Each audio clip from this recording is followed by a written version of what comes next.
Recruiting লাইসেন্সের নীতিমালাকে আরো কঠোরভাবে নিয়ন্ত্রণ করতে হবে। আমি এবং এখানে যতগুলো ভুক্তভোগী পরিবার আছে তাদেরকে তাদের স্বপ্ন যেভাবে নিঃস্ব করছে এই হাফিজুর রহমান, চয়েজুর রহমান, আমি চাই ভবিষ্যতে বিদেশে যাওয়ার জন্য বিদেশ প্রত্যাশী কোনো লোক যেন আর কোনোদিন কোনো ধোকায় না পড়ে, কন্ট্রোল করে রিক্রুটিং লাইসেন্স দেয় এখান থেকে। সেই রিক্রুটিং লাইসেন্সের নীতিমালাকে আরও কঠোরভাবে নিয়ন্ত্রণ করতে হবে এবং বিদেশের টাকা, বিদেশে যাওয়ার জন্য যে টাকা লেনদেন করে এই লেনদেন যেন ব্যাংকের মাধ্যমে হয় এবং সরকার যেন একটা রাজস্ব আদায় করতে পারে। তাহলে আমাদের বিদেশ যাত্রা সফল হবে এবং নিরাপদ হবে।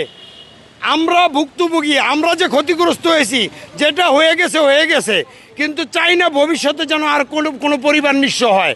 এটাই আমার সরকারের কাছে আকুল আবেদন।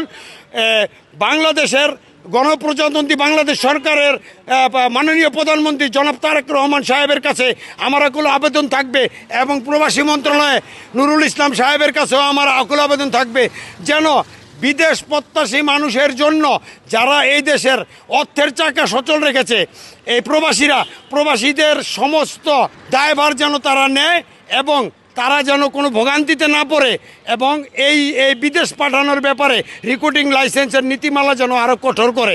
যাকে তাকে যেন এই ব্যাঙের ছাতার মতন আর ট্রাভেল এজেন্সির যেন বাংলাদেশে জন্ম না হয়, আর ভবিষ্যতে যেন কোনো মানুষ প্রতারিত না হয়।